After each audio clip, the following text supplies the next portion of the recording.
పరిశుద్ధ గ్రంథంలో అపోస్తలుడైన పౌలు మొదట తెస్సలోనికీయులకు రాసిన పత్రిక 3వ అధ్యాయము 9వ వచనంలో ఈ విధంగా రాయబడి ఉంది. మేము మీ ముఖమును చూచి మీ విశ్వాసములో ఉన్న లోపమును తీర్చున్నట్లు అనుగ్రహించమని రాత్రింబగళ్ళు అత్యధికముగా దేవుని వేడుకొనుచుండగా అనే మాటలు మనము చూడవచ్చు. దేవుని స్తోత్రం, హల్లెలూయా. అపోస్తలుడైన పౌలు రాత్రింబగళ్ళు ప్రార్థన చేస్తున్నాడంట, దేవుడికి మొరపెట్టుకుంటున్నాడంట. ఎందుకంటే మేము మీ యొక్క ముఖమును చూచి మీ విశ్వాసంలో ఉన్న లోపము తీర్చినట్లుగా,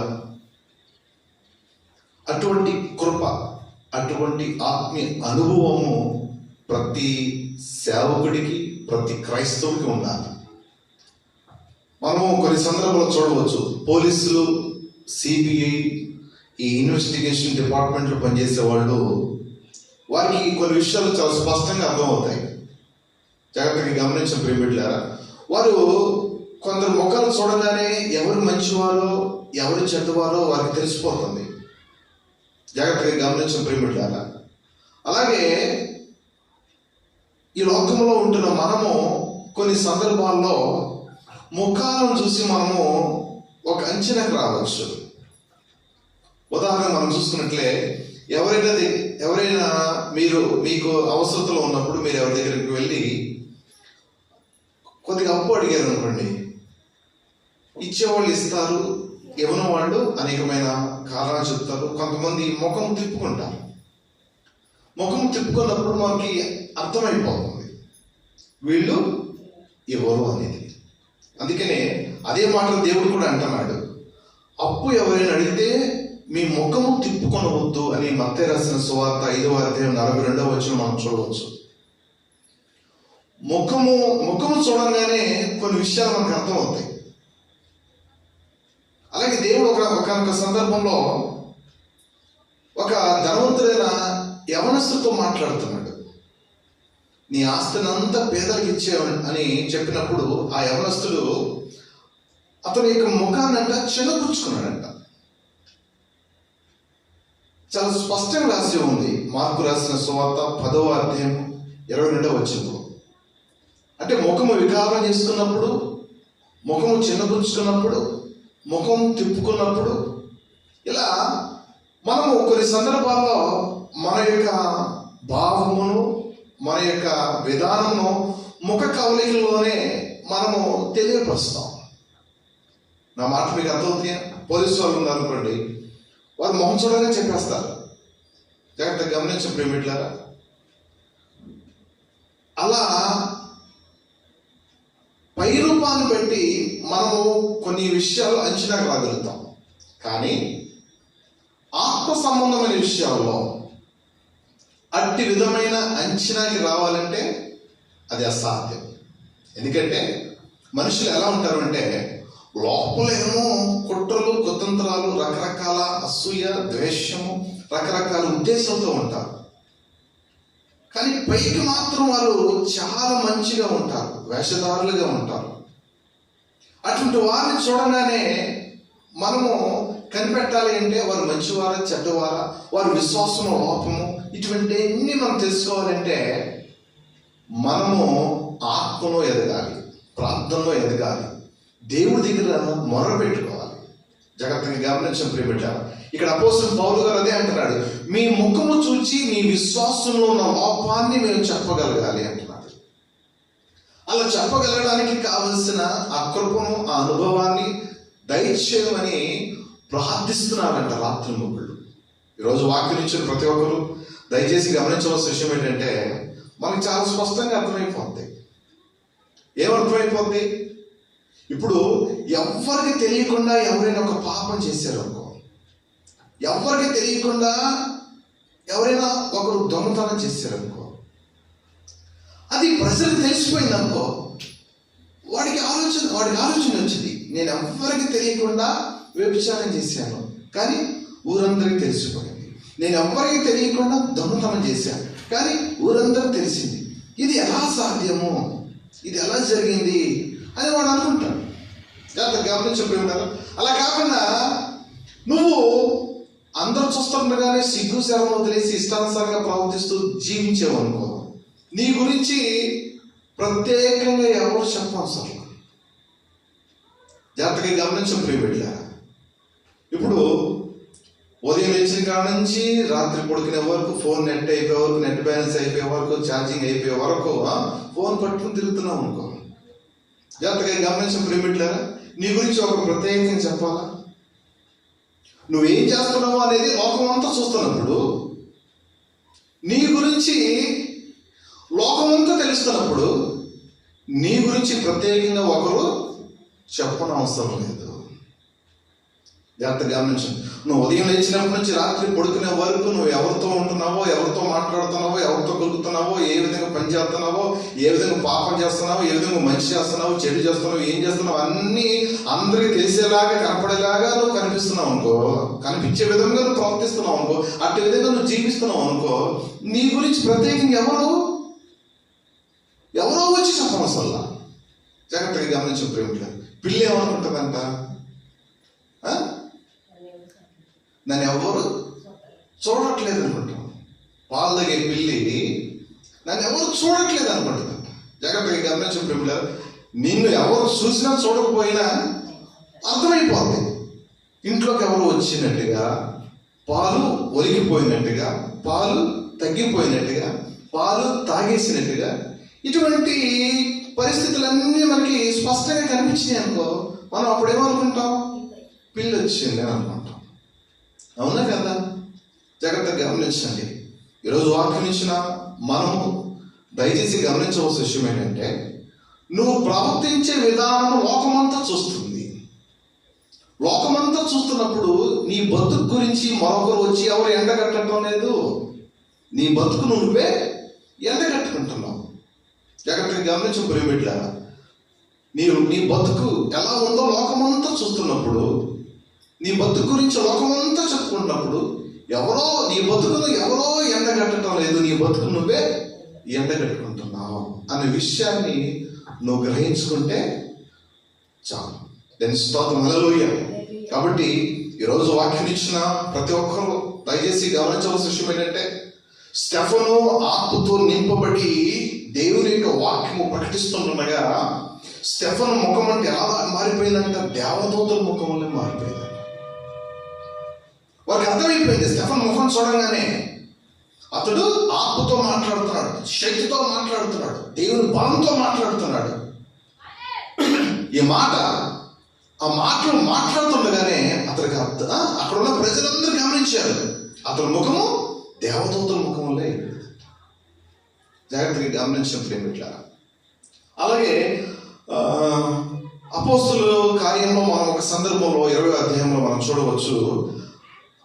అపోస్తలుడు పౌలు అంటున్నాడు అక్కడ వచ్చిన వారితో, తన యొక్క సహవాసం ఉన్న వారితో, నా ముఖం మీరు మరొకసారి చూడరు అని అంటున్నాడు. ఎందుకంటున్నాడంటే, నా కొరకు బంధకాలు వేచి ఉన్నాయి, నా కొరకు శ్రమలు వేచి ఉన్నాయి, నేను బతుకుతాను చనిపోతాను అనేది అసలు అక్కడికి వెళ్తే అక్కడ ఏం జరుగుతుందో నాకే తెలియదు, కాబట్టి మీరు నమ్మకం చూస్తారు చూడరు అన్న మాట అనగానే అక్కడున్న విశ్వాసులందరికీ, తన సహవాసం ఉన్న ప్రతి ఒక్కరికి జాగ్రత్తగా గమనించిన ప్రేమికులు ఏమైంది అంటే చాలా దుఃఖం వేసేసింది. చాలా దుఃఖం వేసేసింది. మనకు అర్థమైపోతాయి కొన్ని విషయాలు, మనకు ముఖం చూడంగానే అర్థమైపోతాయి. జాగ్రత్తగా గమనించి ప్రేమికులారా, అందరు కనులు ఎదుటగా మాట్లాడుకుంటున్నప్పుడు నువ్వేమనుకుంటున్నావంటే అందరి ఎదురుగా మేము మాట్లాడుకుంటున్నాం కాబట్టి అందులో తప్పేముందని నువ్వు అనుకుంటావు. జాగ్రత్తగా గమనించిన ప్రేమికులారా, అయితే అందులో మీరు ఏం మాట్లాడుకుంటారు అనేది మీ ఇద్దరికి మాత్రమే తెలియాలి, పైన దేవుడికి మాత్రమే తెలియాలి. జాగ్రత్తగా గమనించిన ప్రేమికులారా, మనుషుల మధ్య మనం ఎన్నో మాట్లాడుకుంటాం, మనుషుల ఎదురుగా మనం ఎన్నో మాట్లాడుకుంటాం. జాగ్రత్తగా గమనించిన ప్రేమికులారా, ఎక్కడో ఒక గుంపు ఉంది, ఆ గుంపు మాట్లాడుకుంటూ ఉంటారు. ఎక్కడో రోడ్డు మీద ఎవరో 2-3 మాట్లాడుకుంటూ ఉంటారు, లేకపోతే 2 మాట్లాడుకుంటూ ఉంటారు. వారు మాట్లాడుకుంటున్నారు అనే విషయం మాత్రం మనకు తెలుస్తుంది, కానీ వారు ఏం మాట్లాడుకుంటారు అనేది మన విషయం తెలియదు. జాగ్రత్తగా గమనించిన ప్రేమికులారా, అందులో లోపముందో పాపముందో జాగ్రత్తగా గమనించి కుట్ర ఉందో, మరి ఏ విధమైన అపవిత్రత ఉందో, కాముకత్వం ఉందో, ఏదుందో వారికి వారి మనస్సాక్షి మాత్రమే తెలియాలి. ఈరోజు వాక్యం ఇచ్చిన ప్రతి ఒక్కరూ మనం గమనించవలసిన విషయం ఏంటంటే, నీ ప్రవర్తన దేవుడికి అప్పగించుకోవాలి. నీ జీవితాన్ని దేవుడికి అప్పగించుకోవాలి. ఎప్పుడైతే నీ జీవితాన్ని నువ్వు దేవుడికి అప్పగించుకుంటావో, నువ్వు దేవునికి విధేయత చూపుతావో, నీ బ్రతుకును దేవుని చేతిలో పెడతావో, వాక్యానికి విధేయత చూపి నీ యొక్క లోపాలనేవి సరి చేసుకుంటావో, అప్పుడు నీ జీవితము ఆశీర్వాదకరంగా ఉంటుంది. దేవుని యొక్క నామానికి మహిమకరంగా ఉంటుంది. దేని స్తోత్రం, హల్లెలూయా. కాబట్టి జాగ్రత్తగా గమనించిన ప్రేమిలారా, సేవకుడికి అర్థమైపోద్ది. నిత్యము దేవుడితో సహవాసంతో ఉంటున్న సేవకుడికి జాగ్రత్తగా గమనించిన ప్రేమిలారా అర్థమైపోద్ది. ఇప్పుడు తల్లిదండ్రులైన మనము మన బిడ్డలు ఉన్నాం. వారి ముఖాలు మనం రోజు చూస్తూ ఉంటాం. కానీ ఒక్కొక్కసారి వారి ముఖాల్లో తేడా కనిపిస్తుంది. జాగ్రత్తగా గమనించి, ఒకసారి వారు భయపడుతున్నట్టుగా, ఒకసారి వారు ఏదో తప్పు చేసినట్టుగా, ఏదో కంగారు పడుతున్నట్టుగా, ఏదో దాచిపెడుతున్నట్టుగా, ఏదో విషయాన్ని దాచిపెట్టినట్టుగా, ఇలా ఆటోమేటిక్ గా మనకి కొన్ని విషయాలు అర్థమైపోతాయి. జాగ్రత్తగా గమనించి ప్రేమిళ్ళారా, ఇప్పుడు పైకి కనిపించే విషయాలు అర్థం చేసుకోవటం వేరు, పైకి కనబడని విషయాలు. జాగ్రత్తగా గమనించి ప్రేమిళ్ళారా, ఈ విషయాలు ఎవరికి అర్థమవుతాయి అంటే దేవుడు ఆత్మ కలిగిన వాడికి మాత్రమే అర్థమవుతాయి. ప్రార్థన చేసేవాడికి మాత్రమే అర్థమవుతాయి. పరిశుద్ధ ఆత్మతో నింపబడిన వాడికి మాత్రమే అర్థమవుతుంది. జాగ్రత్తగా గమనించండి. ఒక సందర్భంలో అననీయ సఫీరా వీరు దేవునికి ఆత్మ విరుద్ధంగా పాపం చేశారు, అబద్ధం ఆడారు. జాగ్రత్తగా గమనించండి. ఈ విషయం పేతురు గారికి తెలిసింది. ఎలా తెలిసింది? వారు అబద్ధం ఆడారని జాగ్రత్తగా గమనించింది. ఆత్మ పేతురు గారికి తెలియపరిచింది. జాగ్రత్తగా గమనించిన ప్రేమిటారా, ఒక సందర్భంలో పేతురు గారు వెళ్తుండగా అక్కడ దేవాలయం దగ్గర ఒక వ్యక్తి అడుక్కుంటా ఉంటాడు. జాగ్రత్తగా గమనించిన ప్రేమిటారా, పేతురు గారికి తెలిసిపోయింది, ఇతడు మా ఇద్దరు నుంచి వెండి బంగారాలు ఆశిస్తున్నాడని అతనికి తెలిసిపోయింది. జాగ్రత్తగా గమనించిన ప్రేమిటారా, ఈరోజు వాక్యం ఇచ్చిన ప్రతి ఒక్కరు నీవు దేన్ని ఆశిస్తున్నావో, దేన్ని కోరుకుంటున్నావో, ఇలా ఆత్మ కలిగిన వారికి, వాక్య జ్ఞానం ఉన్న వారికి, పరిశుద్ధాత్మ ఉన్న వారికి, నిత్యము దేవుడితో సహవాసం చేసేవారికి ఆత్మే బయలుపరుచుద్ది. అపోస్తలుడు పౌలు అదే అంటున్నాడు, మీ ముఖమును చూచి మీ విశ్వాసములో ఉన్న లోపాలు. అందుకే నా సంఘంలో ఎవరు వచ్చినా దేవుడికి బయలుపరుస్తూ ఉంటాడు. ఎప్పుడు వారి ముఖం నేను చూస్తూనే ఉంటా. జాగ్రత్తగా గమనించిన ప్రేమిళ్ళారా, వారి ముఖంలో ఏమైనా తేడా కనిపించినా, అదే విధముగా తేడా కనిపించకపోయినా దేవుడు నాకు బయలుపరుస్తూ ఉంటాడు. ఇదిగో నీ గురించి నాకు పలానా విధంగా కళ వచ్చింది, దర్శనం వచ్చింది, అమ్మా దేవుడు నీ గురించి నాకు చూపిస్తున్నాడు, బయలుపరిచాడు అని చెప్తాను. ఇదిగో నువ్వు ప్రార్థన చేసుకోమని చెప్తాను. జాగ్రత్తగా గమనించి ప్రేమిటారు, వారు వెంటనే సరి చేసుకుని నా మాటకు లోబడి, దేవుని మాటకు లోబడి వారు ఆత్మ పరిశీలన చేసుకుని వాక్యానికి విధేయత చూపి వారికి ఆ వాక్య ప్రకారం నడుచుకున్నారు అనుకోండి, వారికి ఆ లోపాలను సరి చేసుకున్నారు అనుకోండి, దేవుడు వారిని కృపలో నడిపిస్తారు. ఆ యొక్క కీడు నుంచి వారిని తప్పిస్తారు. అలా కాకుండా వారు ఇష్టానుసారంగా ఉండిపోయారు అనుకోండి, వారు తప్పనిసరిగా శోధన పడిపోతారు, సాతాను చేతులు వారు చిక్కబడిపోతారు. ఈరోజు వాక్యం ఇచ్చిన ప్రతి ఒక్కరూ దయచేసి గమనించవలసిన విషయం ఏంటంటే, ఇంతకీ మన గోల ఏంటంటే, జాగ్రత్తగా గమనించిన ప్రేమిటారా, ఆత్మలో ఎదగాలి, ప్రార్థనలో ఎదగాలి. ఎలా ఎదగాలి అంటే, జాగ్రత్తగా గమనించిన ప్రేమిటారా, నీ బిడ్డలు, నీ కుటుంబంలో ఉన్నవారు వారు ఏ విధమైన లోపంతో ఉన్నా ఆ లోపాన్ని నువ్వు పసిగట్టగలిగే ఆత్మీయ అనుభవం నీకు రావాలి. ఈ లోకంలో మన చుట్టూ ఎన్నో జరుగుతూ ఉంటాయి. జాగ్రత్తగా గమనించిన మన చుట్టూ ఎన్నో జరుగుతూ ఉన్నప్పుడు ఇంట్లో జరిగే పాపాలు, ఇంట్లో జరిగే లోపాలు, ఇంట్లో జరిగేవి ఇంట్లో మనుషులకు తెలియదు కానీ ఊరికి తెలుస్తాయి. జాగ్రత్తగా గమనించి ప్రేమిటారా, అందుకనే నువ్వు ఎలా ఉండాలంటే ఆత్మలో ఎదగాలి, ప్రార్థనలో ఎదగాలి, దేవుని సహవాసంలో నువ్వు ఎదగాలి. అప్పుడు దేవుడితో నువ్వు నిత్యం సహవాసంలో ఉంటుంటే నీ కుటుంబంలో శత్రువు అనేవాడు ఏ విధంగా ప్రవేశించాడు, నీ కుటుంబంలో ఎవరెవరు ఏ విధంగా ప్రవర్తిస్తున్నారు అనే విషయాన్ని నువ్వు కనిపెట్టగలగాలి. అలా కనిపెట్టగలిగినప్పుడు, నువ్వు మేలుకున్నప్పుడు, నువ్వు వారి కొరకు ప్రార్థన చేసినప్పుడు వారిని నువ్వు రక్షించుకోగలుగుతావు. వారిని పాపం పడవేయకుండా, సాతాను చేతులు వారు చిక్కబడకుండా నీవు నీ ప్రార్థన ద్వారా కాపాడుకోగలుగుతావు. ఆ అనుభవంలోకి మనం రావాలి. నేను స్తోత్రం, హల్లెలూయా. కాబట్టి వాక్యం ఇచ్చిన ప్రతి ఒక్కరు దయచేసి గమనించవలసిన విషయం ఏంటంటే, జాగ్రత్తగా గమనించిన ప్రేమికులారా, ఈరోజు నువ్వు మంచివాడివే, నువ్వు మంచివాడివే, కానీ నువ్వు వేశ్యల గుంపులో ఉన్నావు అనుకో, నీకు విలువ ఉంటుందా? జాగ్రత్తగా గమనించు ప్రేమికులారా. నువ్వు మంచిదానివే, కానీ నువ్వు ఎక్కడైతే ఉండకూడదో అక్కడ నువ్వు ఉన్నావు అనుకో, నీకు విలువ ఉంటుందా? విలువ ఉండదు. జాగ్రత్తగా గమనించండి. నువ్వు మంచిదానివే, కానీ నీ సహవాసం, నీ యొక్క గుంపు వాళ్ళందరూ మంచివారు కాదనుకో, ఆ గుంపులో నువ్వు ఉన్నావు అనుకో, ఆ గుంపులతో నువ్వు సహవాసం చేస్తున్నావు అనుకో, నీకు విలువ ఉంటుందా? విలువ ఉండదు. జాగ్రత్తగా గమనించడం ప్రియమిట్లారా. అందుకనే మంచివాడికి కూడా ఎప్పుడు పేరు చెడిపోతాయి అంటే, వాడు ఉండవలసిన చోటును కాకుండా మరొక చోటు ఉంటే, ఉండకూడని చోటులో ఉంటే, మాట్లాడరాని వారితో సహవాసం చేస్తే, జాగ్రత్తగా గమనించిన ప్రియమిట్లారా, ఉన్న మంచి పేరు కూడా చెడిపోతాయి. నేను స్తోత్రం హల్లెలూయా. కాబట్టి ఈ లోకంలో బతకాలంటే చాలా జాగ్రత్తగా ఉండాలి, చాలా పరిశుద్ధంగా ఉండాలి, చాలా నీతిగా ఉండాలి, వాక్య జ్ఞానం కలిగి ఆత్మ జ్ఞానం కలిగి బ్రతుకులను పరిశుద్ధపరచుకోవాలి. జాగ్రత్తగా గమనించిన ప్రియమిట్లారా, యేసుకి అర్థమైపోయింది అక్కడ ఉండకూడదు, ఇంకా అక్కడ ఉంటే ప్రమాదం జరుగుతుందని. నీకు అలా అర్థమైపోవాలి. జాగ్రత్తగా గమనించండి. నేను వల్ల పడిపోబోతున్నాను, ఆ వల్ల పడకుండా నేను నా పాదము త్రొట్టిల్లకుండా నేను దేవుని వెలుగైన మార్గంలో నడవాలి అని నీ అంతటికి నీకు అర్థమైపోవాలి. నా కొరకు వల సాతాను వేసింది, ఈ వలలో నేను పడకూడదు, ఈ మాయలో నేను పడకూడదు, ఈ ఉచ్చులో నేను పడకూడదు, ఈ మార్గంలో నేను నడవకూడదు, దీంతో నేను మాట్లాడకూడదు, వాటితో నేను మాట్లాడకూడదు, అక్కడ అసలు వెళ్ళకూడదు, అక్కడ అసలు ఉండకూడదు అన్న విషయం నీకు అర్థమవుతే నీ బతుకును నువ్వు సరి చేసుకున్నట్లు లెక్క, కాపాడుకున్నట్లు లెక్క, నీ కుటుంబాన్ని నువ్వు కాపాడుకున్నట్లు లెక్క, నీ పరువు నువ్వు కాపాడుకున్నట్లు లెక్క. దాని స్తోత్రం హల్లెలూయా.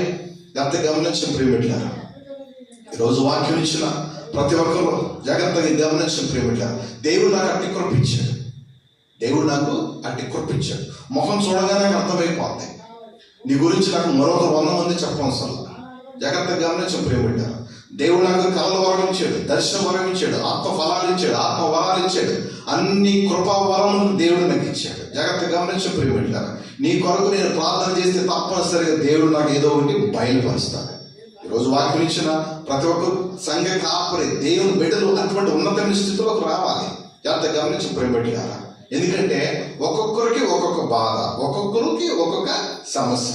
సంఘంలో అనేక మంది వస్తారు, ఒక్కొక్కరిది ఒక్కొక్క కథ, ఒక్కొక్క బాధ, ఒక్కొక్క వేదన, ఒక్కొక్క శోధన. జాగ్రత్తగా గమనించిన ప్రియమిట్లారా, వీళ్ళందరినీ జాగ్రత్తగా గమనించిన ప్రియమిట్లారా పసిగట్టాలి, వీళ్ళందరినీ పసిగట్టాలి. జాగ్రత్తగా గమనించిన ప్రియమిట్లారా, పాస్టర్ గారు అయినంత మాత్రాన మాతో అన్ని విషయాలు చెప్తారా? చెప్పరు. జాగ్రత్తగా గమనించిన ప్రియమిట్లారా, వారి పాపను దాచిపెడతారు, వారి లోపాలను దాచిపెడతారు, పైకి మంచిగా ఉందని నటిస్తారు, వేషధారణలో కనిపిస్తారు. జాగ్రత్తగా గమనించిన ప్రియమిట్లారా, ఈ విషయాలను కూడా మేము తెలుసుకోగలుగుతాం అంటే అది ఎలా సాధ్యం అవుతుందంటే దేవుని యొక్క ఆత్మ సహాయం ద్వారానే. ప్రార్థన చేయబట్టే. జాగ్రత్తగా గమనించిన ప్రియమిట్లారా, ఈ గ్రామాన్ని మార్చు, దేశాన్ని మార్చు, ఇరుగు పొరుగు వారు మార్చు, ప్రతి ఒక్కరు మార్చు ప్రభు అని ప్రార్థిస్తుంటే దేవుడు కొంతమంది ముఖాలు చూపిస్తూ ఉంటాడు, వారి లోపాలను చూపిస్తూ ఉంటాడు, వారి పాపాలు చూపిస్తూ ఉంటాడు, వారి బలహీనతలు చూపిస్తూ ఉంటాడు. ఇదిగో పలానా వారు పాపం పడకుండా, శోధన పడకుండా వారి వరకు ప్రార్థించాలని చూపిస్తూ ఉంటాడు. దేవుడికి అసాధ్యమైనట్టు ఏది లేదు, ఆయన బయలుపరుస్తూ ఉంటాడు. ఇలా ఆదికాండం నుంచి ప్రకటన గ్రంథం వరకు జాగ్రత్తగా గమనించండి. దేవుడితో ఎవరైతే లోతైన అనుభవంలో ఉన్నారు, సమీప అనుభవంలో ఉన్నారు, సహవాసంలో ఉన్నారు, వారందరికీ ఒక్కొక్క విశ్వాస అనుభవము. నేను స్తోత్రం హల్లెలూయా. జాగ్రత్తగా గమనించిన ప్రియమిట్లారా, ఈరోజు వాక్యం ఇచ్చిన ప్రతి ఒక్కరు దయచేసి గమనించవలసిన విషయం ఏంటంటే, నువ్వు ఏం చేస్తున్నావు? నువ్వేం చేస్తున్నావు? నేను ఎవరు చూడలేదు అనుకుంటున్నావు. నువ్వు ఫోన్లో మాట్లాడేది ఎవరు చూడలేదు అనుకుంటున్నావు, నువ్వు చేసేది ఎవరు చూడలేదు అనుకుంటున్నావు, నువ్వు మాట్లాడేది ఎవరు చూడలేదు అనుకుంటున్నావు, అది మంచి పద్ధతి కాదని ఎవరు చూడలేదు అనుకుంటున్నావు, నువ్వు చేసేది ఎవరు చూడలేదు అనుకుంటున్నావు. జాగ్రత్తగా గమనించిన ప్రియమిట్లారా, ఎవరు చూసినా సరే నేను ఎవరు ఏం చేయలేదు అనుకుంటున్నావు. జాగ్రత్తగా గమనించిన ప్రియమిట్లారా, దేవుడు నీకు సమయం ఇచ్చాడు. నీ బతుకు మార్చుకోమని, నీ ప్రవర్తన మార్చుకోమని, నీ నడవడిక మార్చుకోమని, నీ చూపు మార్చుకోమని, నీ యొక్క మాట తీరు మార్చుకోమని, చిన్నలేడలు పెద్దలేడలు ఎలా ఉండాలో ఆ గౌరవ సంస్కారం, ఆ మర్యాద నేర్చుకోమని దేవుడిని తెలియపరుస్తున్నాడు. వస్త్రాలు ఎలా వేసుకోవాలి జాగ్రత్తగా గమనించండి. అన్ని విషయాలు దేవుడు వాక్యం ద్వారా, సేవకుల ద్వారా నీతో మాట్లాడుతుంది. ఎందుకు అంటే నీ బతుకు మార్చుకోవాలని, నీ జీవితం మార్చుకోవాలని, అందరి ఎదుట నువ్వు ఒక మంచి సాక్ష్యం కలిగి ఉండాలి. దీని స్తోత్రం. హల్లెలూయా. జాగ్రత్త గమనించిన ప్రేమికులారా, జనాలు తెలిసిపోతుంది. జాగ్రత్త గమనించిన ప్రేమ. జనాలు తెలియదా? జనాలు తెలియదా ఎవరెటువంటి వారు అనేది? జాగ్రత్త గమనించిన ప్రేమ. వేసిని చూడగానే వారికి అర్థమైపోతుంది. వేసులు వారికి ప్రత్యేకమైన రీతిలో వారు ప్రవర్తిస్తారు.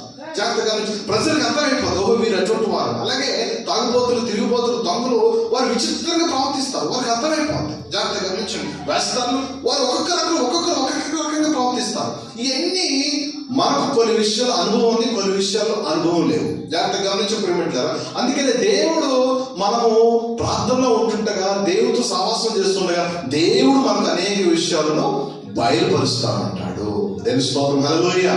జాగ్రత్త గమనించిన ప్రేమ. నమ్మకంగా ఉంటూ ద్రోహం చేస్తారు. జాగ్రత్త. మన పక్కనే ఉంటారు, నమ్మకంగా ఉంటారు, ప్రేమగా ఉంటారు, కానీ ఒక సందర్భం వచ్చేసరికి ద్రోహం చేస్తారు, నష్టపరుస్తారు, మోసపరుస్తారు. జాగ్రత్త గమనించిన ప్రేమిటారు. మన దగ్గర ఉన్నదంతా దోచుకుంటారు. ఇటువంటి వారి గురించి మనం ఎలా తెలుసుకుంటాం? తెన్నింటి వాసాలు లెక్క పెట్టే వాళ్ళు ఉంటారంటారు సామెతలు, నేను చూసారా? ఇటువంటి వాళ్ళు మనం ఎలా తెలుసుకుంటాం? ఇటువంటి అన్ని మనం బయటపడాలంటే ప్రార్థన చేసుకుంటే దేవుడు బయలుపరుస్తాడు. రహస్యములను బట్టబయలు చేయగలిగే దేవుడు మన దేవుడు. దేవుని స్తోత్రం. హల్లెలూయా. ఈ విషయాలను ఎలా బయలుపరుస్తాడు దేవుడు? ప్రార్థన చేసుకుంటే. జాగ్రత్తగా గమనించిన ప్రేమిటారా, ఆయన సమస్తమును బయలుపరచు దేవుడు. కాబట్టి ఈరోజు వాక్యం ఇచ్చిన ప్రతి ఒక్కరు జాగ్రత్తగా గమనించిన ప్రేమిటారా, విలువైన వస్తువు విలువ లేని చోటు ఉంటే ఆ విలువను కూడా కోల్పోతుంది. ఆ విలువను కూడా కోల్పోతుంది. జాగ్రత్తగా గమనించిన ప్రేమిటారా, మంచివాడు దొంగల మధ్యలో చేరాడు అనుకోండి, వాడి వాడికాడు ఏమనుకుంటారు? వాడి గురించి తెలియని వాళ్ళు ఏమనుకుంటారు? వాడు కూడా దొంగే అనుకుంటాడు. ఏ గుంపులో అయితే నువ్వు ఉండకూడదు ఆ గుంపులో నువ్వు ఉన్నావు అనుకో, నిన్ను చూసే వాళ్ళకి నిన్ను కూడా ఏమనుకుంటారు? నిన్ను కూడా ఆ గుంపులో కలుపుకుంటారు. ఆ గుంపును ఎలా చూస్తున్నారు, ఆ గుంపును ఎలా లెక్కేస్తున్నారు, నిన్ను కూడా అలాగే లెక్కేస్తారు. గమనించిన ప్రేమిట్లా, ఈరోజు జాగ్రత్తగా గమనించండి. నీ యొక్క ఆత్మీయ స్థితి ఎలా ఉంది, నీ యొక్క ప్రవర్తన ఎలా ఉంది, నీ యొక్క బాహ్య ప్రవర్తన. జాగ్రత్తగా నీ యొక్క బాహ్య ప్రవర్తనను బట్టి మనుషులు ఒక అంచనాకు వస్తారు. నువ్వు ఎంత నటించినా, ఎంత వినయంగా చూపినా, ఎంత గుంటనక్క తెలివితేట చూపించినా, పైకి మంచిగా కనిపిస్తూ ఎవరికి కనపడకుండా ఘోరమైన పాపాలు చేసినా, నీవు ఎవరికి చిక్కాలో వాడికి చిక్కేవు. దేవుడి నుంచి నువ్వు తప్పించుకోలేవు. నీ గురించి ఫిర్యాదు చేసే సాతాను నుంచి నువ్వు తప్పించుకోలేవు. నీ గురించి సాక్ష్యం ఇచ్చే నీ యొక్క మనసాక్ష్యం నుంచి నువ్వు తప్పించుకోలేవు. జాగ్రత్తగా గమనించిన ప్రేమిట్లారా, నిన్ను నీ విషయంలో దేవుడు ఎవరికి బాధ్యత అప్పగించాడో వారి నుంచి నువ్వు తప్పించుకోలేవు. దాని స్తోత్రం. హల్లెలూయా. కాబట్టి ప్రతి విషయంలో బాధ్యతగా ఉండండి, మెలకుగా ఉండండి, జాగ్రత్తగా ఉండండి. జాగ్రత్తగా గమనించిన ప్రేమిట్లారా, రాత్రి దేవుడు ప్రతి ఒక్కరితో సూటిగా మాట్లాడుతున్నాడు.